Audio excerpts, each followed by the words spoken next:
जय हिंद दोस्तों।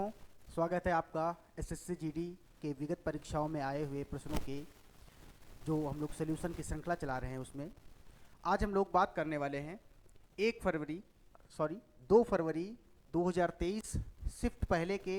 चूँकि 10 क्वेश्चन आपकी जो लाइव क्लास चली थी उसमें सॉल्व हो गए थे, फिर कुछ टेक्निकल एरर आने के कारण वो लाइव क्लास को रोकना पड़ा था।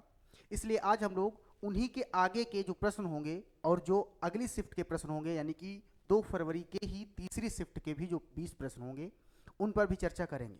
तो हो सकता है कि क्लास ये पिछली क्लासों की अपेक्षा थोड़ी बड़ी हो जाए, तो आप लोग एडजस्ट कर लीजिएगा। तो चलिए आज की क्लास को प्रारंभ करते हैं।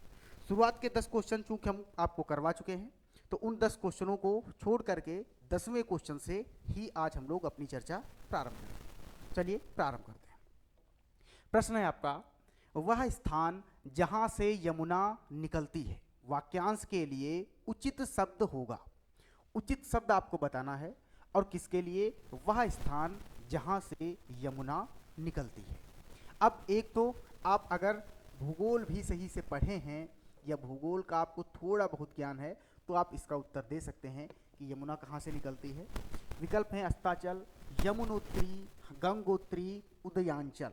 तो इसका उत्तर आपका क्या हो जाएगा, यमुना जहाँ से निकले वो हो जाएगा यमुनोत्री, और गंगा जहाँ से निकले वो हो जाएगा गंगोत्री। गंगा जहाँ से निकले गंगोत्री, यमुना जहाँ से निकले वहाँ से यमुनोत्री। दूसरा, अब देखो इन्हीं में समाहित नए प्रश्न, वाक्य यही हो, वाक्य क्या हो, वह स्थान जहाँ से यमुना निकलती है। लेकिन आपसे केवल ये पूछ ले कि दिए गए वाक्य में कारक चिन्ह कौन सा है। क्या पूछ ले, दिए गए वाक्य में कारक चिन्ह कौन सा है। तो चूंकि जहां अलगाव का बोध होता है, जहां अलगाव का बोध होता है तो वहां कारक हो जाता है से, और से कारक का प्रयोग किया जाता है किसमें, अलगाव के संबंध में, अपादान कारक में। तो कारक कौन सा हो जाएगा, अपादान। उत्तर प्रश्न का क्या हो जाएगा, उत्तर हो जाएगा यमुनोत्री। अब देखते हैं अगले विकल्पों पर चर्चा करते हैं। विकल्प क्या है आपका, एक विकल्प है अस्ताचल। अस्ताचल 2 शब्दों से मिलकर बना है। पहला शब्द क्या है, पहला शब्द है अस्त, और दूसरा शब्द क्या है, दूसरा शब्द है अचल। पहला शब्द है अस्त, दूसरा शब्द क्या है, दूसरा शब्द है अचल। अस्त का अर्थ आप जानते हैं, सूर्य का छिपना ही क्या कहलाता है, अस्त होना, सूर्यास्त। और अचल पर्यायवाची है या पर्याय है किसका, पर्वत का। अब अस्ताचल एक शब्द है और एक शब्द कैसा है, वो एक शब्द ऐसा है, वह पर्वत, वह पर्वत यानी कि जो अचल हो, वह पर्वत जिसके पीछे, जिसके पीछे सूर्य अस्त होता हुआ प्रतीत होता हो, जिसके पीछे सूर्य अस्त होता हुआ प्रतीत हो, सूर्य अस्त होता प्रतीत हो, होता प्रतीत हो। चूंकि प्रतीत ही होगा, क्यों, क्योंकि आप जानते हैं वास्तविकता क्या है कि सूर्य कभी भी अस्त नहीं होता। सूर्य की परिक्रमा करते हैं आपके जो भी ग्रह हैं 8, लेकिन वो कभी अस्त नहीं होता। ये केवल हम लोगों को लगता है, प्रतीत होता है कि सूर्य क्या हो रहा है, अस्त होता है। तो वो शब्द क्या हो जाएगा, अस्ताचल। और इसी अस्ताचल का विलोम है, और विलोम क्या है, उदयाचल। अस्ताचल का ही विलोम क्या है, उदयाचल। उदयाचल 2 शब्दों से मिलकर बना है। पहला शब्द है उदय और दूसरा शब्द क्या है, दूसरा शब्द है अचल। उदय प्लस अचल, जहां से सूर्य उदय होता हुआ प्रतीत होता हो, ऐसा अचल, ऐसा पर्वत ही क्या कहलाता है, उदयाचल। ये भी एक शब्द है। अस्ताचल उदयाचल आपस में क्या है, विलोम है। गंगोत्री क्या है, जहां से गंगा निकलती है। देखते हैं अगला प्रश्न। आपको इसी हिसाब से प्रश्नों को देखना है या पढ़ना है कि हम उसी प्रश्नों में और नया से नया, ज्यादा से ज्यादा क्या सीख सकते हैं। निम्नलिखित वाक्य में रेखांकित खंड के स्थान पर प्रयुक्त होने वाले सबसे उपयुक्त विकल्प का चयन करें। सोहन क्योंकि मोहन जाते हैं, सोहन क्योंकि मोहन जाते हैं। रेखांकित खंड के स्थान पर आपको प्रयोग करना है सोहन परंतु मोहन जाते हैं, सोहन और मोहन जाते हैं, सोहन साथ मोहन जाते हैं, सोहन तथापि मोहन जाते हैं। ये क्योंकि है क्या, तो सबसे पहले तो इस पर ही चर्चा करते हैं। जब हम लोग शब्दों की प्रकृति पढ़ते हैं तो शब्दों में एक शब्द का प्रकार पढ़ते हैं जिसको हम लोग कहते हैं आविकारी शब्द। क्या कहते हैं? आविकारी शब्द। आविकारी शब्द होते क्या हैं? वे शब्द जिन पर लिंग, वचन, कारक, काल, पुरुष इन सब के आधार पर परिवर्तन न किया जा सके। और कितने प्रकार के होते हैं? तो इसके प्रकार होते हैं कितने? 4। वो 4 प्रकार कौन कौन से हैं? तो एक होता है आपका संबंध बोधक अव्यय, संबंध बोधक अव्यय। दूसरा होता है आपका समुच्चय बोधक अव्यय। दूसरा क्या होता है? समुच्चय बोधक अव्यय। तीसरा होता है एक विस्मयादि बोधक अव्यय। तीसरा क्या होता है? विस्मयादि बोधक अव्यय। और चौथा होता है क्रिया विशेषण। चौथा क्या होता है? क्रिया विशेषण। ये चारों होते हैं आविकारी शब्द। आपसे पूछा है क्योंकि के स्थान पर इन चारों में से क्या आएगा? सबसे पहले तो समझ लो ये क्योंकि क्या है। तो क्योंकि है ये समुच्चय बोधक अव्यय। क्या है ये? समुच्चय बोधक अव्यय है क्योंकि। और समुच्चय बोधक अव्यय का प्रयोग किया जाता है जब दो वाक्यों को जोड़ना। अगर आपको दो संज्ञाओं को जोड़ना है तो प्रयोग किया जाता है कौन सा? संबंध बोधक अव्यय। और एक और शब्द ऐसा है जो कि संबंध बोधक और समुच्चय बोधक दोनों में प्रयोग होता है। तो क्योंकि नहीं बल्कि स्थान पर आएगा क्या? उत्तर हो जाएगा आपका और। सोहन और मोहन जाते हैं, चूंकि संज्ञाएं दो हो जाएंगी तो वचन भी आपका बहुवचन हो जाएगा, तो क्रिया भी आपकी बहुवचन रहेगी। तो उत्तर क्या हो जाएगा? और। परंतु क्या है? तो परंतु भी आपका समुच्चय बोधक अव्यय है। परंतु भी क्या है? समुच्चय बोधक अव्यय है। राम गया परंतु सीता नहीं गई, ये आपका हो जाएगा परंतु, संयुक्त वाक्य बनाएगा। साथ क्या होता है? साथ भी आपका संबंध बोधक अव्यय के भांति व्यवहार करता है, लेकिन वाक्य के अनुसार। जैसे राम के साथ सीता गई, वाक्य कैसा? साधारण वाक्य। लेकिन ये कैसा? तो ये हो जाएगा संबंध बोधक। तो दूसरा तथापि। तथापि का प्रयोग भी आप करते हैं किसमें? समुच्चय बोधक अव्यय में। किसमें करते हैं? समुच्चय बोधक अव्यय में, मिश्रित वाक्यों में। और तथापि का प्रयोग होता है यद्यपि के उपरांत। किसके उपरांत? यद्यपि के उपरांत प्रयोग होता है। जैसे यद्यपि मोहन स्कूल नहीं गया तथापि उसने पढ़ाई की। तथापि का अर्थ क्या होता है? फिर भी उसने पढ़ाई की। चलिए अगला प्रश्न। अगला प्रश्न है आकाश पाताल एक करना मुहावरे का सही अर्थ है। कहते नहीं जमीन आसमान एक कर देंगे, वही है आकाश पाताल एक करना। आकाश में उड़ना नहीं, घमंड करना, बहुत मेहनत करना, किसी का नुकसान करना। तो आकाश पाताल एक करना का अर्थ क्या है? बहुत मेहनत करना। किसी का नुकसान करना ये तो नहीं होगा, घमंड करना ये भी नहीं होगा, आकाश में उड़ना ओवर कॉन्फिडेंस ये भी नहीं होगा। उत्तर आपका हो जाएगा बहुत मेहनत करना। ठीक। जो कार्य बहुत कठिनता से करता हो या जो कार्य बहुत लगन से करता हो उसके लिए एक शब्द क्या होता है? जो वाक्य लिख देते हैं, जो कार्य संघर्ष व लगन से करता हो। जो कार्य संघर्ष या लगन से करे उसके लिए एक शब्द क्या होता है?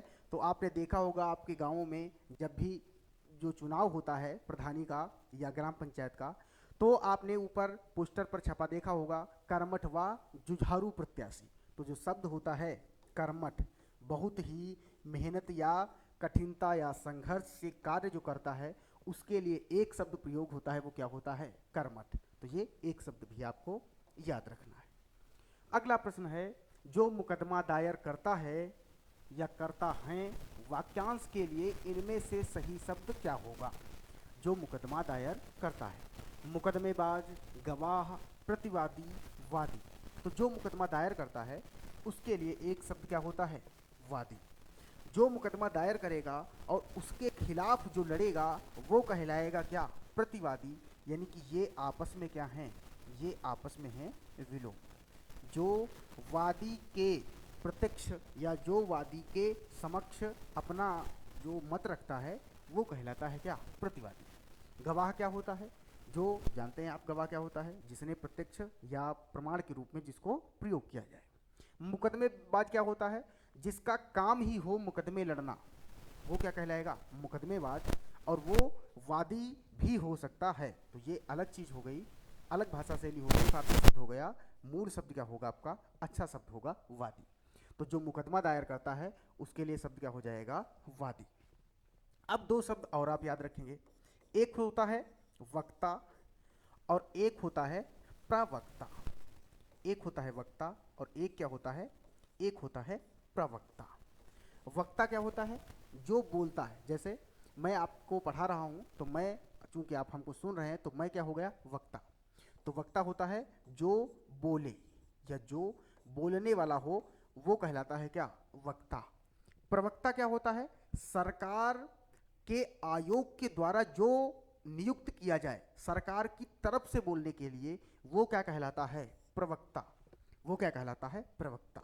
तो सरकार की ओर से बोलने वाला, सरकार की ओर से बोलने वाला, ओर से बोलने वाला ही क्या कहलाता है, प्रवक्ता।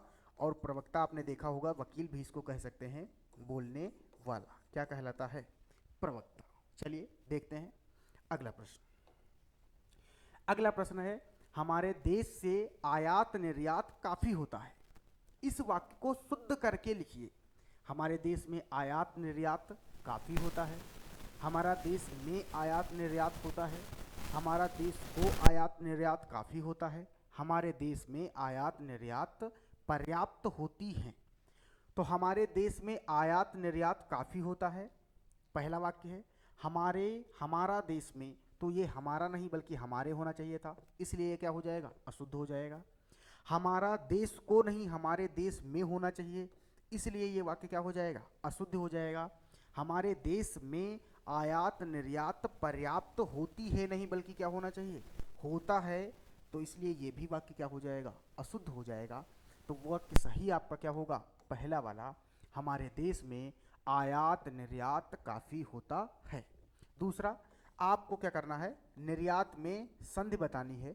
और निर्यात में संधि कौन सी होगी, तो दो शब्दों से मिलकर बनता है, निहि प्लस यात, और विसर्ग संधि के कारण विसर्ग का परिवर्तन रा में हो जाता है और शब्द क्या बनता है, शब्द बनता है निर्यात। शब्द क्या बनता है, शब्द बनता है निर्यात। तो निहि प्लस यात शब्द क्या बनता है, शब्द बनता है निर्यात। ये भी आपको याद रखना। देखिए अगला प्रश्न, निम्नलिखित विकल्पों में से आशा से परे वाक्यांश के लिए सार्थक शब्द क्या होगा, जो आशा से परे हो।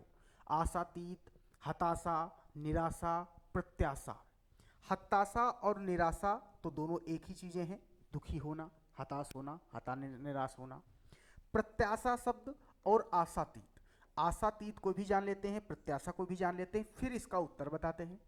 आशातीत दो शब्दों से मिलकर बना है, पहला शब्द है आशा और दूसरा शब्द क्या है, अतीत। दूसरा शब्द क्या है, अतीत। अतीत का अर्थ क्या होता है, अतीत का अर्थ होता है बीता। अतीत का अर्थ क्या होता है, बीता। या तो अतीत का अर्थ क्या होता है, दूर, वह समय जो बीत चुका है वो क्या होगा, दूर होगा। और आशा का अर्थ क्या है, इच्छा। आशा का अर्थ क्या होता है, आशा का अर्थ होगा इच्छा। यानी कि जो आशा से दूर है और जो दूर होगा वही तो परे होगा, तो उत्तर तो इसका हो जाएगा आपका कौन, आशातीत, जो आशा से परे हो। प्रत्याशा शब्द भी जान लीजिए, प्रत्याशा दो शब्दों से भी मिलकर बना है, प्रति प्लस आशा। आशा के प्रति जो आशा होती है उसी को कहते हैं क्या, प्रत्याशा। और कहें कौन सी संधि है, तो अगर ई का योग आ से हुआ तो परिवर्तन या में हो गया, और ये संधि कहलाई आपकी कौन सी संधि, यड़ संधि। कौन सी संधि कहलाई, यड़ संधि। तो प्रति प्लस आशा शब्द बनेगा प्रत्याशा, संधि कौन सी, यड़ संधि। देखते हैं नेक्स्ट क्वेश्चन। अगले क्वेश्चन आपका पैराग्राफ है, और चूंकि आपको पता है प्रश्न 16 से 20 तक हैं, अलग अलग स्लाइडें ना हो इसलिए मैंने ये किया है।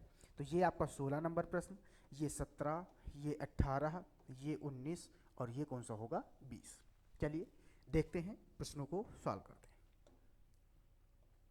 प्रश्नों को सॉल्व करते हैं। चलिए, किसी देश की संस्कृति को जानने के लिए वहाँ के साहित्य, चूंकि जहाँ आपको ये दिखेगा वहाँ के बाद हम विकल्प पढ़ेंगे, जैसे वहाँ के बाद एक लिखा है तो अब हम विकल्प पढ़ेंगे।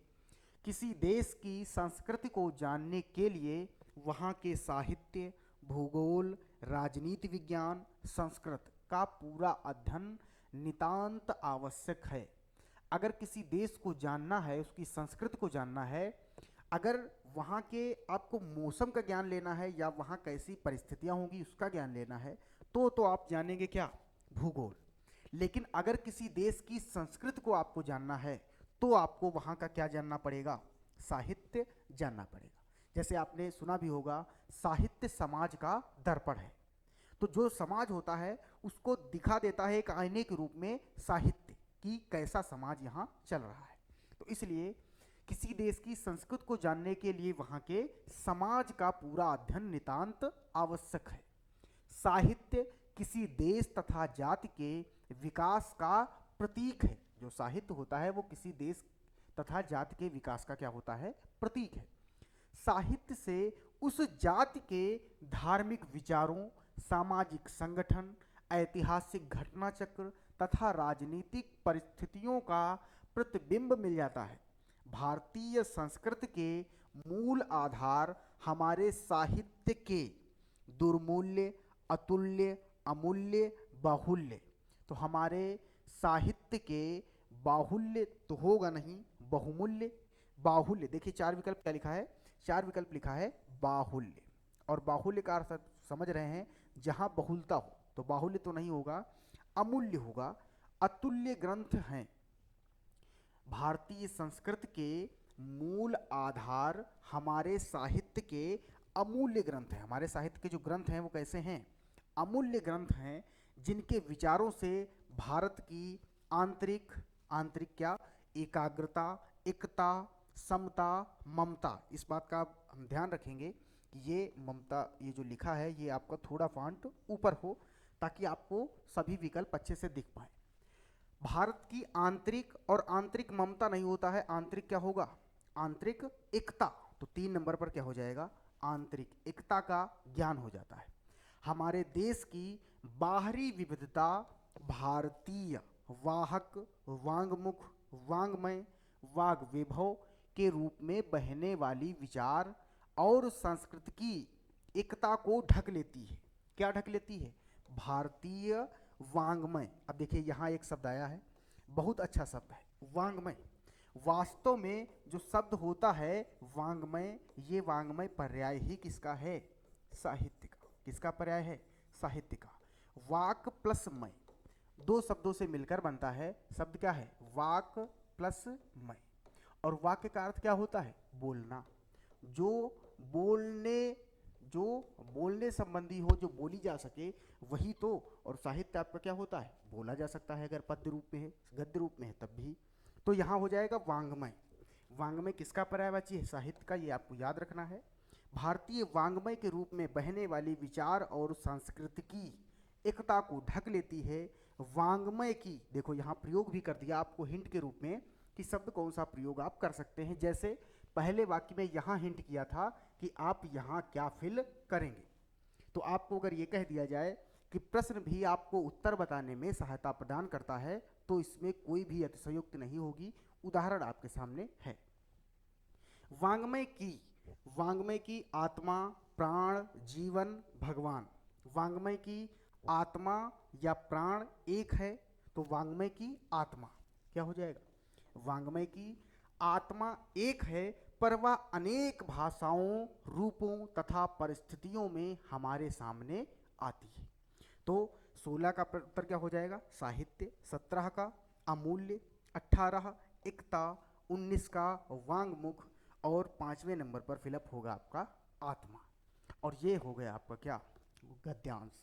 अब देखो इसी में कुछ चीज़ें आपको और बताते हैं, और वो कुछ चीज़ें क्या होती हैं, हमने जो आपको बता दिया उसी में से कुछ नए प्रश्न आपको यहाँ से बताते हैं। जैसे आपसे पूछ लिया जाए, बताओ संस्कृति, संस्कृति किन दो शब्दों से मिलकर बना है, या संस्कृत में उपसर्ग कौन सा है। तो पहला शब्द होता है सम, और दूसरा शब्द होता है कृति। दूसरा शब्द क्या है, कृति। सम प्लस कृति मिल करके शब्द क्या बनता है, संस्कृति। इंपॉर्टेंट शब्द है। जैसे एक और शब्द है, और एक शब्द क्या है, संस्कार। शब्द क्या है, संस्कार। सम प्लस कार, सम प्लस कार मिल करके ही शब्द क्या बनते हैं, संस्कार। और ये विशेष नियम के द्वारा बनते हैं, इसलिए आपको इन वाक्यों को ध्यान रखना है। चूंकि मैंने 10 क्वेश्चन आपको वो करवाए जो लाइव क्लास में पूरे नहीं हो पाए थे, अब हम लोग अगली शिफ्ट के क्वेश्चन को देखेंगे। और अगली शिफ्ट कौन सी है? ये 2 फरवरी को ही हुई है, लेकिन शिफ्ट कौन सी है? सेकेंड। वो 10 क्वेश्चन किसके थे? जो 2 फरवरी को ही हुई है लेकिन पहली शिफ्ट में। तो चलिए देखते हैं इसके क्वेश्चनों को। इसके प्रश्न पहला है, वायु के एकार्थी शब्द में निम्न वाक्य की पूर्ति कीजिए। किसके एकार्थी? वायु की। सारे विशाल पेड़ से गिर गए। इन विकल्पों में से कोई वायु का एकार्थी शब्द होगा, आपको उसे ही चुन करके इसका उत्तर बताना है। सारे विशाल पेड़ प्रभंजन से गिर गए, धूप से गिर गए, भूकंप से गिर गए, वर्षा से गिर गए। अब देखो, वर्षा का वायु से कोई लेना देना नहीं है भाई। वर्षा होगी या वायु चलेगी, दोनों अलग अलग परिस्थितियां हैं। दूसरा, भूकंप, तो भूकंप हो सकता है कि हाँ हवा तेज चले तो हो सकता है कि भूकंप आए, थोड़ा रिलेट कर सकते हैं। धूप का वायु से कुछ लेना देना नहीं है। हाँ, प्रभंजन इसका सही उत्तर होगा, और अगर आप जानते हैं प्रभंजन, तब तो आप सबसे पहले ही उसका उत्तर क्या दे देंगे? प्रभंजन उत्तर दे दे। क्यों? प्रभंजन का जो पर्याय होता है वही होता ही है क्या? आंधी। क्या होता है? आंधी। क्या होता है? आंधी। तो सारे विशाल पेड़ आंधी से गिर गए या प्रभंजन से गिर गए, यही आपका क्या होगा? सही उत्तर होगा। धूप से पेड़ नहीं गिरेंगे, भूकंप से गिर सकते हैं लेकिन वायु का एकार्थी नहीं है। वर्षा में भी गिर सकते हैं लेकिन वो वायु का एकार्थी नहीं है। एकार्थी शब्द क्या है? 2 शब्दों से मिलकर बना है, एक प्लस अर्थी। और एक प्लस अर्थी का अर्थ क्या होता है? एक सा अर्थ देने वाले। एक सा अर्थ देने वाले। अप्रत्यक्ष रूप से आप कह सकते हैं पर्याय, लेकिन सटीक पर्याय नहीं। एक सा अर्थ देने वाले। अगला प्रश्न, अगला है, जिसे पान करने से अमर हो जाए। ऊपर दिए गए वाक्यांश के लिए एक शब्द क्या होगा? पान करने का अर्थ क्या होता है? पीना। जैसे आपने कहा होगा नहीं कि खाना पीना हो गया, खाना पीना हो गया अथवा नहीं हुआ, तो यहाँ पान करने का अर्थ क्या है? पीना से। जिसे पान करने से अमर हो जाए व्यक्ति। अमृत, अनिल, सलिल, आखाद्य, तो सबको पता है क्या होता है? अमृत। भाई, जो देवताओं ने समुद्र मंथन किया था उसके बाद जो निकला था वही क्या है? अमृत। और उसी के लिए ही तो लड़ाई छिड़ी थी कि कौन सा अमृत किसको मिल जाए। हाँ, तो वो क्या हो जाएगा? वो हो जाएगा अमृत। अनिल क्या होता है? तो अनिल पर्यायवाची होता है किसका? हवा का। जबकि इसी का एक समश्रुत भिन्नार्थक है, वो क्या है? वो है अनिल। जबकि अनल पर्यायवाची किसका होता है? अनल पर्यायवाची होता है किसका? आग का। किसका होता है? आग का। दूसरा लिखा है वाक्य सलिल। सलिल का अर्थ क्या होता है? नरम। सलिल का अर्थ क्या होता है? नरम या मुलायम। सलिल का अर्थ क्या होता है? मुलायम। आखाद्य। आखाद्य का अर्थ क्या होता है? जो खाने योग्य ना हो। जो खाने योग्य ना हो। जो खाने योग्य ना हो वही क्या कहलाता है? वो कहलाता है अखाद्य। खाद्य का विलोम क्या हो जाएगा? आखाद्य। अगला प्रश्न है आपका, निम्नलिखित में से शुद्ध वाक्य क्या है? अब तुम मैं को बेवकूफ नहीं बना सकते, तो मैं को नहीं, गलत हो जाएगा वाक्य। अब तुम मुझे बेवकूफ नहीं बना सकते, अब तुम मुझे बेवकूफ नहीं बना सकते, अब तुम मुझको बेवकूफ ना बना सकते, चौथा वाला भी नहीं होगा। अब तुम मुझे, ये देखो क्या लिखा है, ये देखो क्या लिखा है, ये लिखा है बेवकूफ। क्या लिखा है? बेवकूफ। वर्तनी अशुद्ध है जिसके कारण हो सकता है आपको दिक्कत हो जाए। देखिए पढ़ लीजिए सही से, क्या लिखा है? ये लिखा है बेवकूफ, जबकि ये कोई शब्द होता नहीं तो दूसरा भी गलत हो जाएगा। उत्तर आपका क्या हो जाएगा? तीसरा। अब तुम मुझे बेवकूफ नहीं बना सकते, पहले की बात और थी जब मैं छोटा था, अब मैं क्या हो गया हूँ? पढ़ लिया हूँ, होशियार हो गया हूँ। अगला, झूठ बोलना पाप है, बिल्कुल सही बात है भाई। उपरोक्त वाक्य में रेखांकित पद बदल कर लिखिए। जो ये रेखांकित पद है इसको बदल कर लिख दीजिए और वाक्य भी बहुत गलत ना हो। दूसरों को हानि पहुंचाना पाप है, मनुष्य को ना मारना पाप है, ये कौन सा पाप है भाई? सच बोलना पाप है, झूठ बोलना पाप है, तो सच बोलना तो नहीं हो सकता। फूल बिछाना पाप है, तो फूल बिछाना भी पाप नहीं हो सकता। अगर ये होता तो आपके देखा होगा जिसका बहुत सम्मान करते हैं फूलों के रास्ता बना दिया जाता है। तो सही उत्तर क्या होगा? सही उत्तर होगा दूसरों को हानि पहुंचाना क्या है? दूसरों को हानि पहुंचाना क्या है? पाप है। दूसरों को हानि पहुंचाना क्या है? पाप है। ठीक, अगला प्रश्न देखते हैं। अगला प्रश्न क्या है? निम्न वाक्य में रेखांकित अंश के स्थान पर सबसे उपयुक्त विकल्प कौन सा होगा? बात बात में इस तरह झगड़ना लड़ना ठीक नहीं है। आपको बताना है इसके स्थान पर क्या आएगा। लड़ना मरना, मरना लड़ना, झगड़ना मारना, लड़ना झगड़ना। तो वास्तव में क्या होता है? झगड़ना लड़ना नहीं, बल्कि क्या होता है? होता है लड़ना झगड़ना। बात बात में इस तरह लड़ना झगड़ना ठीक नहीं है। ये वाक्य आपका क्या होगा? शुद्ध होगा। तो इसके स्थान पर विकल्प आ जाएगा आपका चौथा। हाँ, कट मरना एक होता है क्या? कट मरना, लड़ना मरना वो भी होता है, वो सेंस में अलग हो जाएगा। दिए गए वाक्यांश के लिए सार्थक शब्द बताइए। रात और संध्या के बीच का समय। किसके बीच का समय? एक तो रात भी ना हो, दूसरा संध्या भी ना हो। जैसे वो एक नहीं थे, नरसिंह भगवान का अवतार ही हुआ था, किसको? हिरण्यकश्यप को मारने के लिए। और उसको वरदान क्या प्राप्त था कि ना तुम दिन में मरोगे ना रात में। तो वैसे ही मिलता जुलता ये शब्द है। रात और संध्या के बीच का समय, न तो रात हो न तो संध्या हो। रात क्या है? अंधेरा हो गया। संध्या क्या है? सूर्य अस्त हो गया। लेकिन इसके बीच का समय कि सूर्य अस्त बिल्कुल होने वाला है वो कहलाती है संध्या, सांझ। रात क्या होती है? जब अंधेरा हो जाए। इन दोनों के बीच का समय बेला, अस्ताचल, गोधूली, सायंकाल। तो सायंकाल तो संध्या ही होती है। उत्तर क्या हो जाएगा? गोधूली। उत्तर क्या हो जाएगा? गोधूली। सूरदास ने अपनी रचनाओं में जो उन्होंने रचनाएं लिखी हैं, पदावलियाँ और भी या पद जो उन्होंने लिखे हैं दोहे, उनमें उन्होंने जिक्र किया है कि जब शाम को जो ग्वाले होते हैं वो अपनी गायें लेकर के वापस आते हैं तो उनके पैरों से जो धूल उड़ती है उसी को कहते हैं गोधूल। यानी कि गो के पैरों से उड़ने वाली धूल। जबकि वो गायें चरने के उपरांत सायंकाल और रात के बीच के समय में वापस आ रही हूँ तो वो समय क्या कहलाएगा? गोधूल। आपके लिए एक शब्द है। एक शब्द क्या है? मध्य रात्रि का समय क्या होगा? मध्य रात्रि का समय क्या होगा? रात्रि का समय के लिए एक शब्द क्या होगा? ये आपको कमेंट बॉक्स में बताना है। दूसरा इसी के साथ में बताना है आपको रात्रि का पहला पहर। रात्रि का पहला पहर, इसके लिए भी एक शब्द क्या होगा? ये दो प्रश्न आपके लिए हैं जो आपको बताने हैं। अस्ताचल क्या होता है? मैंने बता दिया।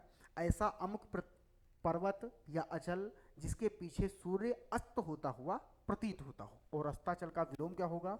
अस्ताचल का विलोम होगा उदयाचल। क्या होगा? उदयाचल। अस्ताचल का विलोम हो जाएगा उदयाचल। मैंने बताया था आपको, ये होगा उदयाचल। सायंकाल आप लोग जानते हैं संध्या का ही समानार्थी क्या है? सायंकाल। देखते हैं अगला प्रश्न। अगला प्रश्न है निम्नलिखित विकल्पों में से उल्लू सीधा करना मुहावरे का अर्थ क्या है? उल्लू सीधा करना, काम निकाल लेना। स्वार्थ सिद्ध करना, सबकी मदद करना, सबको साथ लेकर चलना, निरर्थक साबित होना। तो उल्लू सीधा करने का अर्थ क्या हो जाएगा? स्वार्थ सिद्ध करना, या इसी को कह सकते हो काम निकाल लेना। क्या कह सकते हैं? काम निकाल लेना। काम निकाल लेना। एक होता है मुहावरा आम के आम गुठलियों के दाम। इसका अर्थ क्या होता है? इसका अर्थ होता है दोगुना लाभ। हाँ, अगला क्वेश्चन देखते हैं। निम्न मुहावरे को पूर्ण कीजिए। हाथ की बनना, हाथ की बनना। और हाथ की क्या बनना? कठ जामुन बनना। हाथ की कठ जामुन बनना। हाथ की कठमांडू देखिए, नेपाल की राजधानी क्या है? नेपाल की राजधानी है काठमांडू। काठमांडू। और हाथ का काठमांडू कोई नहीं बनता, तो ये तो कम से कम नहीं ही होगा। हाथ की कठपुतली बनना, हाथ का कठगुलाब बनना। तो कठगुलाब भी नहीं होता है, कठजामुन भी नहीं होता है। उत्तर होता है आपका हाथ की कठपुतली बनना, यानी कि इशारों पर नाचना। हाथ की कठपुतली बनने का अर्थ क्या है? इशारों पर नाचना। तो उत्तर आ जाएगा आपका तीसरा। देखते हैं अगला प्रश्न। निम्नलिखित में से शुद्ध वाक्य कौन सा है? भगत सिंह का राष्ट्र आभारी है। आकाश जानता है कि शायद उसका मित्र सो रहा है। उसका सौंदर्य कभी कम न होगा। गाय का ताकतवर दूध होता है। गाय का ताकतवर दूध नहीं होता है, गाय का दूध ताकतवर होता है। गाय का दूध इधर होना चाहिए, ताकतवर इधर होना चाहिए, तो वाक्य होगा गाय का दूध ताकतवर होता है। उसका सौंदर्य कभी कम ना होगा, ये वाक्य आपका शुद्ध लग रहा है। क्यों? क्योंकि गलती यहाँ हो सकती थी। सौंदर्य शब्द बनता किससे है? सुंदर में जब हम प्रत्यय जोड़ते हैं या, तो शब्द बन जाता है। शब्द क्या बनता है? शब्द बनता है सौंदर्य। और ये क्या है? ये है भाववाचक संज्ञा। भाववाचक क्या है? भाववाचक संज्ञा है। तो ये वाक्य आपका सही है। आकाश जानता है कि शायद उसका मित्र सो रहा है, तो सो रहा है शायद उसका मित्र, तो शायद अगर लगा है तो विस्मयादिबोधक हो जाएगा, विस्मय हो जाएगा वाक्य में। तो आकाश, शायद आकाश जानता है कि उसका मित्र सो रहा है। शायद का प्रयोग अन्वय संबंधी शुद्ध हो जाएगी। भगत सिंह का राष्ट्र आभारी है, तो भगत सिंह का राष्ट्र आभारी है, ये भी वाक्य आपका क्या हो जाएगा? अशुद्ध। सही वाक्य आपका क्या हो जाएगा? उसका सौंदर्य कभी कम न होगा। देखते हैं अगला प्रश्न। निम्न में से किस वाक्य में खल के सही पर्यायवाची शब्द का प्रयोग हुआ है? देखो ये खल शब्द, अगर आपको इसका पर्यायवाची नहीं पता है तो आपको एक बताते हैं। आपने सभी ने एक नाम सुना होगा जिसका नाम क्या है? द ग्रेट खली। जिसका नाम क्या है? द ग्रेट खली। WWE चैंपियन है जिसका नाम क्या है? द ग्रेट खली। इनका ये खली नाम कहाँ से पड़ा? इनका खली नाम खल से ही पड़ा। खल में प्रत्यय जुड़ गया ई, तो शब्द क्या बन गया? शब्द बन गया खली। और खल, चूंकि आप WWE अगर थोड़ा बहुत देखे होंगे तो आपने देखा होगा कि उसमें बिल्कुल निर्दयी होना पड़ता है। किसी दूसरे को पीटना है तो बिल्कुल निर्दयी होकर के पीटेंगे कि कोई भी लाज लिहाज नहीं रहेगा कि इसके चोट लगेगी, कहाँ लगेगी, क्या होगा। इसीलिए जो खल का अर्थ होता है वो किस में होता है? निर्दयी के संबंध में। किसके संबंध में? निर्दयी के संबंध में, या दुष्ट के संबंध में, या कह सकते हैं क्या? बर्बर के संबंध में। किसके संबंध में? बर्बर के संबंध। अब देखते हैं निम्न में से किस वाक्य में खल के सही पर्यायवाची का प्रयोग हुआ है? और खल का अर्थ क्या हो जाएगा? निर्दयी या दुष्ट या बर्बर। नयन अत्यंत दुष्ट है। किसान बहुत परिश्रम करते हैं, ये नहीं होगा। समुद्र का तट अत्यंत विस्तृत है, ये भी नहीं होगा। उस पर खूनी हमला हुआ, ये भी नहीं होगा। उत्तर हो जाएगा पहला, नयन अत्यंत दुष्ट है, क्योंकि दुष्ट शब्द ही पर्यायवाची है किसका? खल का। तो द ग्रेट खली के नाम से खल आप याद रखेंगे। चलिए अगला प्रश्न। उत्पादक और उपभोक्ता को संपर्क में लाता है कौन? उपरोक्त वाक्य में रिक्त स्थान की पूर्ति निम्न में से उपयुक्त शब्द द्वारा कीजिए।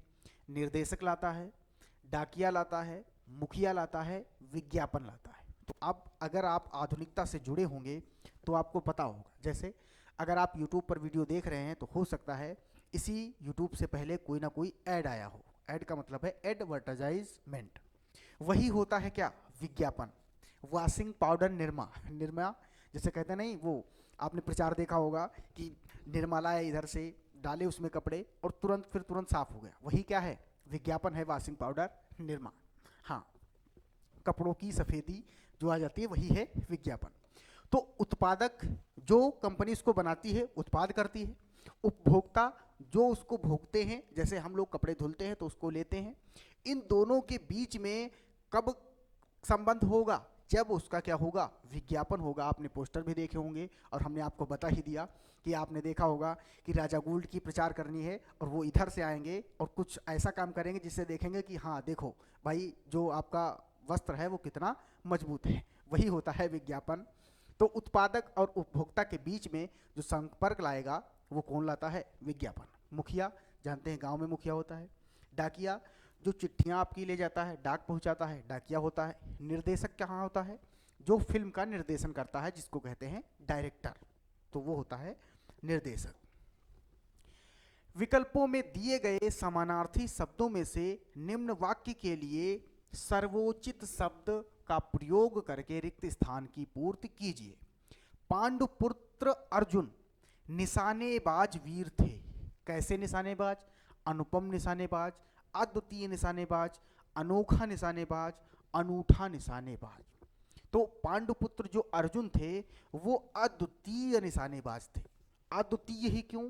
अद्वितीय आ प्लस द्वितीय, आ प्लस द्वितीय दो शब्दों से मिलकर बना है।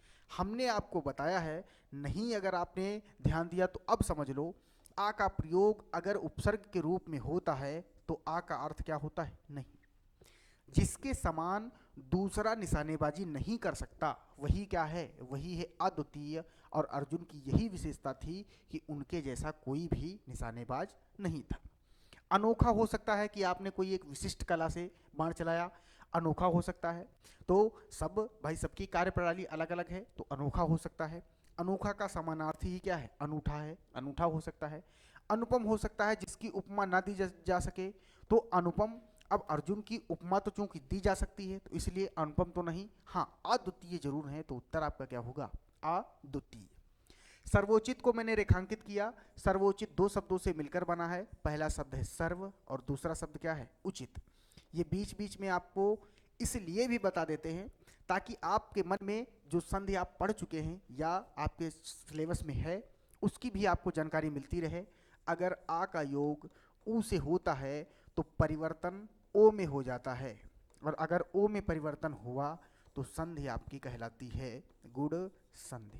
क्या कहलाती है? गुण संधि। तो सर्वोचित में संधि कौन सी? गुण संधि। अगला प्रश्न, दिए गए विकल्पों में से कौन सा शब्द निम्नलिखित वाक्य में रेखांकित शब्द का पर्यायवाची नहीं है? रेखांकित शब्द का पर्यायवाची ना हो। मदमस्त हाथी अपनी ही धुन में चलते हैं। हाथी का पर्यायवाची इन चार विकल्पों में से कौन सा नहीं है? कुंजर, हाथ, गज, हस्ती। तो हस्त तो होता है, चूंकि हाथी का तत्सम शब्द ही क्या होता है? हस्ती होता है। तो हस्ती। गज भी जानते हैं, गज भी किसका अर्थ क्या होता है? हाथी होता है। दूसरा, अगर आपको कंफ्यूजन होगा तो हाथ और कुंजर में होता है। दूसरा, अगर कुंजर नहीं भी आप जानते तो कम से कम हाथ तो जानते हैं कि हाथ क्या होता है? एक शरीर का अंग, जो कि हाथी का पर्यायवाची तो कम से कम नहीं होता। तो उत्तर तो आपका हो जाएगा क्या? हाथ। क्या हो जाएगा? हाथ। तो फिर इसका मतलब कुंजर भी पर्यायवाची है किसका? किसका पर्यायवाची है? सॉरी, हाथी का। किसका पर्यायवाची है? हाथी का पर्यायवाची है कौन? कुंजर। और ये इंपॉर्टेंट शब्दों में शामिल है कुंजर। चलिए अगला प्रश्न। अगला प्रश्न है, कर्म के आधार पर क्रिया के दो भेद हैं, अकर्मक सकर्मक, सजातीय विजातीय, एक कर्मक द्विकर्मक, गुणवाचक सार्वनामिक। तो गुणवाचक सार्वनामिक ये भेद किसके हैं? ये तो भेद हैं विशेषण के। एक कर्मक द्विकर्मक ये किसके भेद हैं? ये भेद हैं सकर्मक के। किसके हैं? सकर्मक के। सजातीय विजातीय ये स्वर के भेद होते हैं, कुछ सजाती हैं और कुछ क्या हैं? विजाती हैं। यानी कि क्रियाएं दो प्रकार की हैं कर्म के आधार पर, एक तो अकर्मक, दूसरी सकर्मक। अगर हम क्रिया को कर्म के आधार पर डिवाइड कर दें तो एक क्रिया होगी आपकी अकर्मक और दूसरी क्रिया क्या होगी? दूसरी क्रिया होगी सकर्मक। जो आपकी सकर्मक क्रिया है वो फिर से दो प्रकार की हो जाती हैं। एक तो हो जाती है एक कर्मक और दूसरी जो होती है वो हो जाती है द्विकर्मक। अकर्मक क्रियाएं क्या हैं? जिनका प्रभाव या जिनका फल कर्ता पर ही पड़े, अकर्मक। लेकिन ऐसी क्रियाएं जिनका प्रभाव कर्ता नहीं अपितु कर्म के ऊपर पड़े, वो क्रियाएं सकर्मक। देखते हैं अगला प्रश्न। वृद्ध निम्नलिखित में से कौन सा वाक्य संज्ञा के प्रयोग संज्ञा की दृष्टि से शुद्ध है? संज्ञा की दृष्टि से क्या है? शुद्ध है। वृद्धता मानव जीवन के विकास का अंतिम चरण है। वार्धक्य मानव जीवन के विकास का अंतिम चरण है। वृद्धमान मानव जीवन के विकास का अंतिम चरण है। वृद्ध मानव जीवन के विकास का अंतिम चरण है। सारी कहानी आपके पहले शब्द पर ही चलेगी। वृद्धता, वार्धक्य, वृद्धमान, वृद्ध, और सभी के जो मूल शब्द हैं वो मूल शब्द क्या हैं? मूल शब्द हैं वृद्ध। मूल शब्द क्या है? वृद्ध। इसी वृद्ध में अगर हम प्रत्यय जोड़ दें वृद्धक तो शब्द बन जाता है वृद्धक। क्या बन जाता है? वृद्धक। सॉरी, ये वृद्धक कैसे लिखेंगे? तो दा के साथ में धा रहेगा, तो इसको लिख देंगे हम लोग वृद्धक ऐसे। और इसी वृद्धक में अगर हम प्रत्यय जोड़ दें कौन सा? या। क्या बांध दें? या जोड़ दें तो शब्द बन जाता है क्या? वार्धक्य। शब्द क्या बन जाता है? वार्धक्य। और वार्धक्य मानव जीवन के विकास का अंतिम चरण है। वृद्ध दूसरों की अपेक्षा सबसे सही वाक्य आपका कौन सा हो जाएगा? 2 नंबर। वार्धक्य मानव जीवन के विकास का अंतिम चरण है। ये आपका क्या हो जाएगा? जैसे सौंदर्य वैसे ही क्या है? वार्धक्य। तो ये आपका उसी से मिलता जुलता प्रणाली का जैसा शब्द है। अगला प्रश्न आपके, जो आपका अंतिम सबसे प्रश्न जो होते हैं आपके गद्यांश होते हैं। फिर वही क्या कि जो आपके विकल्प हैं ये 16 है, ये 17 प्रश्न है, ये 18 है, ये 19 है और ये क्या है? 20 है। चलिए पढ़ते हैं। मनुष्य नहीं, यहाँ से है, ये यहाँ गैप नहीं किया गया, वो एक फॉल्ट हो गई है। चलिए यहाँ से है आपका पैराग्राफ। मानव जीवन सुख और दुख का मिला जुला, और मिला जुला के बाद रिक्त स्थान है, मिला जुला स्थान होता है, मिला जुला रूप होता है, मिला जुला कार्य होता है, मिला जुला साधन होता है। तो मानव जीवन सुख और दुख का मिला जुला रूप होता है। जैसे कहते हैं नहीं, जीवन में उतार चढ़ाव आते रहते हैं, तो उतार चढ़ाव का अर्थ क्या है? कि सुख और दुख। तो यहाँ पहले स्थान पर क्या हो जाएगा? पहले स्थान पर हो जाएगा रूप। रूप होता है मनुष्य जीवन भर संघर्ष करता है, बचपन से लेकर वृद्धावस्था तक। यदि वह संघर्षशील रहेगा, प्रचलित रहेगा, प्रभावित रहेगा, मिलनसार रहेगा तो उसका जीवन नीरस हो जाएगा। यदि प्रचलित रहेगा, प्रभावित रहेगा, मिलनसार रहेगा, यदि बचपन से लेकर के वृद्धावस्था तक यदि वह संघर्षशील रहेगा। क्या रहेगा? संघर्षशील रहेगा तो उसका जीवन नीरस हो जाएगा। और ये संघर्षशील क्यों रहेगा? क्योंकि मैंने पहले ये वाक्य पढ़ लिया, जीवन को सरस बनाने के लिए। नीरस तो हो जाएगा कब? जब लगातार संघर्ष होगा। लेकिन जीवन को सरस बनाने के लिए परिवार के विभिन्न साधनों की आवश्यकता होती है। परिवार बनाने के लिए मनोरंजन के विभिन्न साधनों की आवश्यकता होती है, कार्य के विभिन्न साधनों की आवश्यकता होती है, या आकर्षण के विभिन्न साधनों की आवश्यकता होती है। तो किसकी आवश्यकता होगी? मनोरंजन की। जैसे जीवन में आपके सुख दुख होते हैं, वैसे ही मनोरंजन भी होना चाहिए। आपको अपने शरीर को ध्यान रखने के लिए योगाभ्यास या खेल या जो भी आपकी कार्य प्रणाली है उनको भी करना चाहिए। तो मनोरंजन होना चाहिए। जीवन को सरस बनाने के लिए मनोरंजन के विभिन्न साधनों की आवश्यकता होती है। वैसे भी मनोरंजन, अब देखो ये शब्द हिंट करता है कि यहाँ मनोरंजन ही आएगा। इससे पहले वाला जो था आपका गद्यांश, उसमें भी यही था कि अगले वाले वाक्य आपको हिंट करते हैं कि आप पीछे क्या फिलअप करेंगे। तो आप ये भी कर सकते हैं कि एक सरसरी निगाह में आप कम से कम पूरा पैराग्राफ एक बार पढ़ लें, उसके बाद फिल करें। ठीक, मनोरंजन मनुष्य की बड़ी प्रवृत्ति है, स्वाभाविक प्रवृत्ति है, मध्यम प्रवृत्ति है, अप्रत्यक्ष प्रवृत्ति है। तो स्वाभाविक ऐसा भाव जो सबके अंदर हो। मनोरंजन मनुष्य की स्वाभाविक प्रवृत्ति है। सच पूछा जाए तो मनोरंजन के बिना जीवन क्या है? वर्चस्व है, पूरा है, उचित है, अधूरा है। तो मनोरंजन के बिना जीवन क्या है? जीवन अधूरा है। तो ये आपके हो गए 20 प्रश्न जो कि 2 फरवरी में दूसरी शिफ्ट में पूछे गए। आज हम लोगों ने 30 प्रश्न सॉल्व किए हैं। क्लास हो सकता है थोड़ी बड़ी हुई हो, तो आप लोग एडजस्ट करके पढ़ लीजिएगा। आज की क्लास के लिए धन्यवाद। जय हिंद।